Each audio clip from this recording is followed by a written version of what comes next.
Welcome, my name is Shar and this is StarMade. And the last time I said I would work on the spaceship for the trading guild, the big one, but I lied. I started working on my fleet some more this week, and I had a bit more fun doing that than working on the interior of the other bigger ship. So we've got a video on this thing today. Hope you don't mind. I don't think you will, but let me show you what I did with this. And I also loaded up a copy of the Trade Guild frigate itself. That's in the game at the moment, just to have a bit of a comparison between the two, because I think it doesn't look all that out of scale compared to the Trade Guild frigate. And that's what I was going for, to keep it a bit in line with the existing ships, because that's one of the problems I think that cropped up with the previous competition for the fleet builds. There was no sense of scale between fleets, not really at least. I mean, some people thought a frigate was, I don't know, 150 meters. Other people thought a frigate was already at 50 meters. Everybody has their own style in building particular type of ships. So it's very difficult to coordinate that all together, I think. And perhaps with the next competition that they ask the help of the community, or at least the contracts at least, they will keep that in mind, that we need a particular scale, particular type of ship, etc. But I believe that there's going to be a lot of documentation for that, so that is something I trust Saber to do correctly. But back to this ship. I did a bit of work on the interior and a bit of work on the exterior.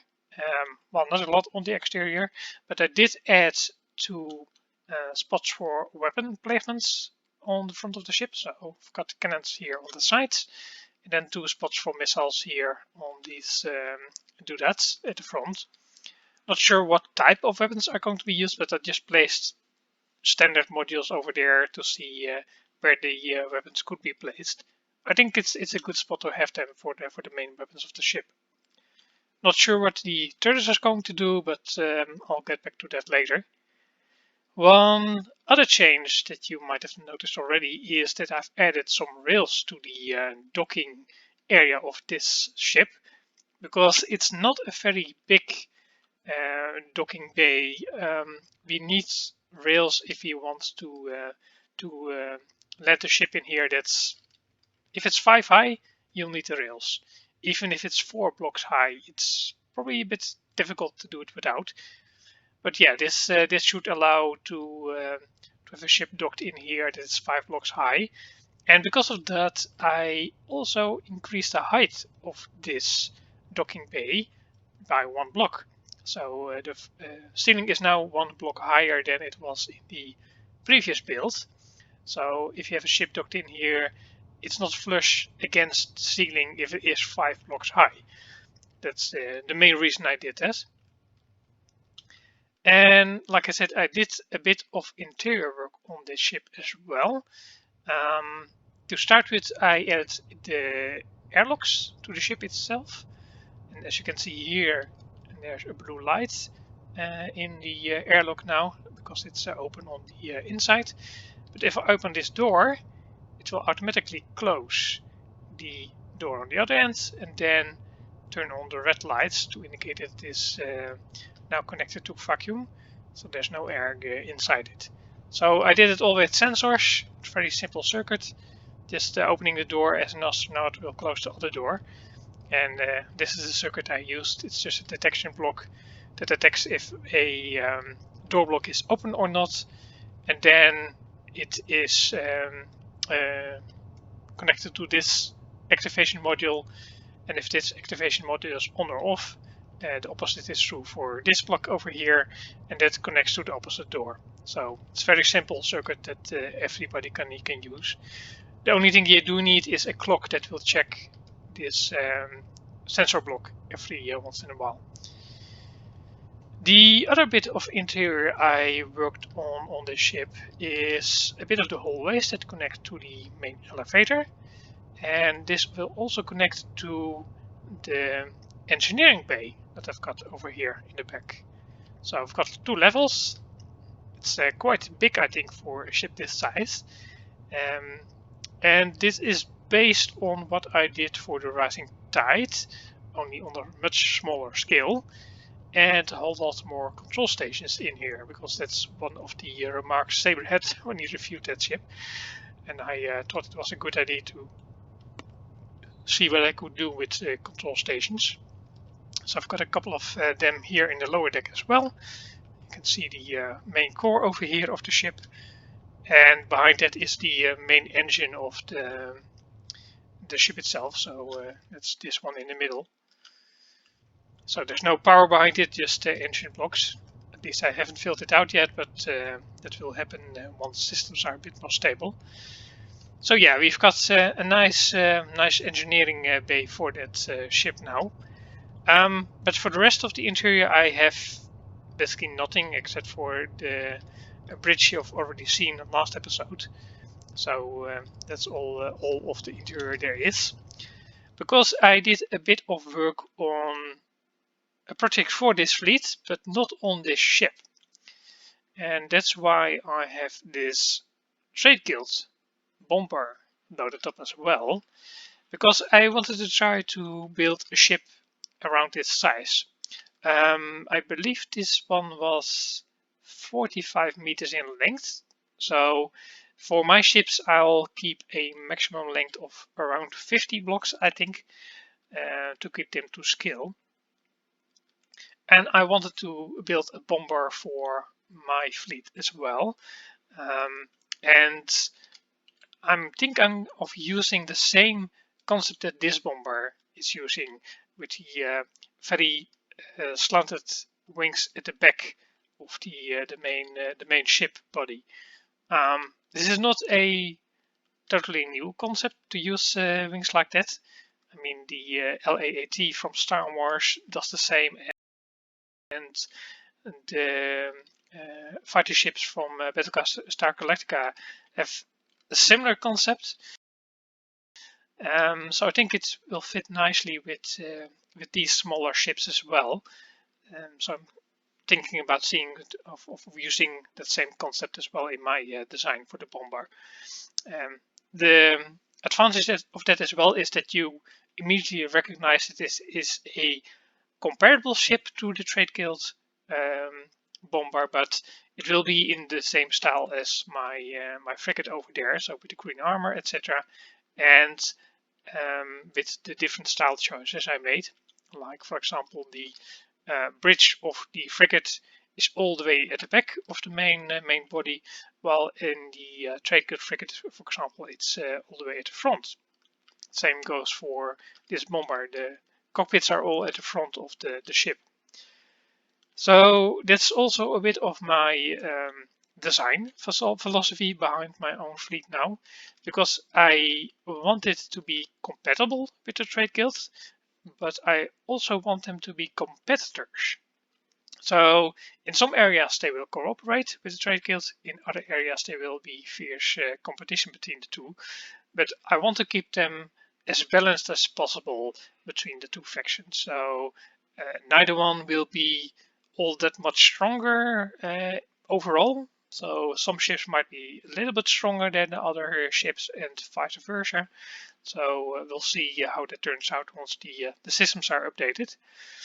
But like I said, I want to create a bomber because it's one of the smallest type of ships that the Trade Guild has at the moment, with the exception of the drone. So smallest manned vessel, I think, combat vessel.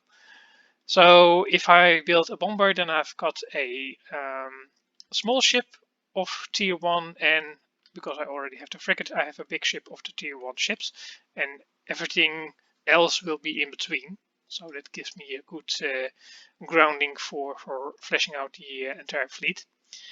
And my thought is also to use 3 types of fighter ship. So we've got a bomber with the missiles, then we've got a type of fighter with the cannon weapon, and then we can also have one with a beam weapon. So 3 main weapon types is 3 different ships, and that is it for, I think, for the combat portion of the tier 1 ships I'm going to build, and the rest will be civilian freighters and a shuttle, things like that.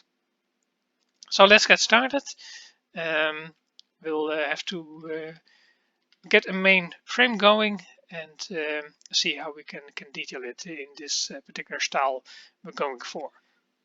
This was my first attempt to get a frame going for the ship, and like I said, my design philosophy was to have the cockpit of the ships more at the back and at the top of the ships than at the front. So my first thought was to do something like this. It's quite similar on what I did with the Blue Martin, I think. But when looking at this, I think this is too high at the back for this part of the ship. So I'm probably going to scrap this and start over, and then start at the front of the ship and work my way back. This is already much better, at least much more to my taste. I started at the front, like I said, and created a nice area for the missiles to sit, and then wrapped my green armor around this gray main body.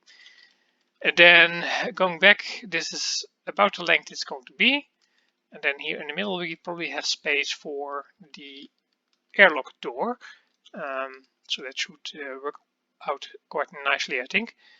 And like I said, I want to go for something similar as the original Trade Guild bomber with the slanted wing kind of bits at the back, but using my own style, of course.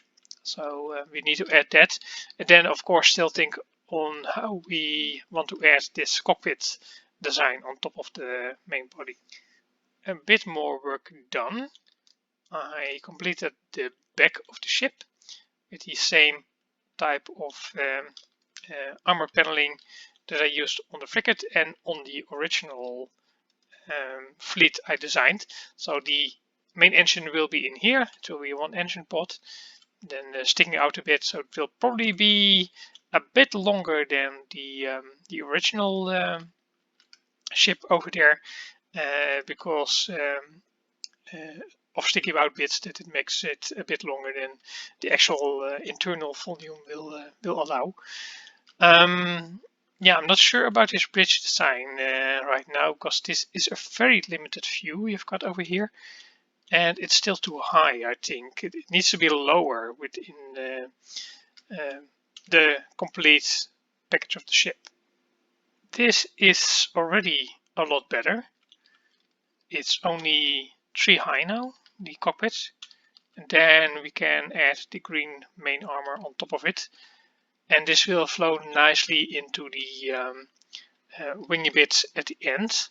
We'll probably slant it a bit forward here on this side, and I think this is the overall frame I'm sticking to right now. So we just need to fill in all the missing parts of the armor panels, and then try to connect everything up. I added in the doors on both sides of the main hull, and the main bomber of the Trade Guild does not have doors on both sides. It has a mast turret on one side and then a door on the other. But I'm not sure if that type of AMS is even going to work even on this level of ships, because one-to-one blocks cannons doesn't do much anymore to the missile. So yeah, I'm not sure how that's going to turn out yet. But we can keep it in mind if we want something like that as well. Did a bit of detailing on top, but I'm not quite happy with that at the moment. It's a bit too much, I think. But we'll keep it for now, just so that we have something there. And I started working on this wingy bit a bit more, connecting everything. But at the bottom of the ship, there's not a lot going on at the moment, so we still need to work on that a bit more. I reduced the bits at the top a bit more because it was a bit too much for me. And then I added the placement of the engine pods at the back here when I need to build it. I also started working a bit more on this wingy bit, adding a sub wingy bit that has a different shape to it to extend it a bit more, and then you can see already this particular shape that it has with the slanted wings at the back. Yeah, I think this has a lot of similarities to the Raptors. No, not the Raptors, the Vipers from Battlestar Galactica. Those have a similar setup with the cockpit over here and then a long nose at the front and then those wingy bits at the back. So I quite like that setup. I decided to do a bit more with those wings. So I added a secondary wing that points in a opposite direction, and this will give it a bit more of an unique shape, I think, instead of being exactly like the original bomber with the slanted wings at the back. Also added a engine pod at the back over here. Still need to connect it to the main hull over here, but you get the idea how it will turn out. And then completed this sub wingy bit at the side over here. This area over here is going to be a problem because I need to connect this gray bit. Then I've got incoming green armor and it goes over here, and yeah, it's a bit of a mess. So I have to think about that a bit more, I think, before I can find a solution for that. But overall, the shape is getting there. It's almost complete. And this is it. I think I'm quite happy with the exterior as it is now. I did a lot of work on the bottom of the ship. I added these additional pods with some antenna arrays at the front over here, and then I connected it with the green armor with some hard to see red lights. Gives it just that extra bit of detail if you get closer. Then this connects to this gray bit over here that connects all the way to the back. So this works out quite nicely, I think. Gives a lot of detail, a lot of interesting shapes as you look at it from different angles. So yeah, I'm quite happy how this turned out. I also changed this bit over here to be 2 bits instead of the 3 after each other. It's a bit less messy this way, so I'll keep it like this instead of the other option I had. I also did a bit of work on the interior, not a lot, but I did design the cockpit over here because it's very, very small. And then you will go down here to an area that is basically a small deck, probably going to be a bed here or something like that. And then I have to find a way to get down to the main floor where the doors are going to be. I also moved the core 2 blocks to the back, so we have a unobstructed hallway from door to door. But that's about it as far as interior goes. Still need to think of a couple of things I want to add to that. But it also depends a whole lot on what systems are going to do. I'm a bit hesitant to do a lot of interior work now at the moment for the smaller ships. The bigger ships, I think I get away with a lot, but smaller ships, space is so limited. I'm not sure what I'm going to do with that yet. So I'll leave the bomber as it is now, I think, and then start on some other smaller ships of this class. Like I said, I want to design the one that uses the cannon as the main weapon, and one that uses the beam as the main weapon. But this will be the bomber role, so missiles and things like that. So I hope you enjoyed the design of this smaller ship. And if you have any questions or other things you want me to know, let me know in the comments below. And I'll see you next time.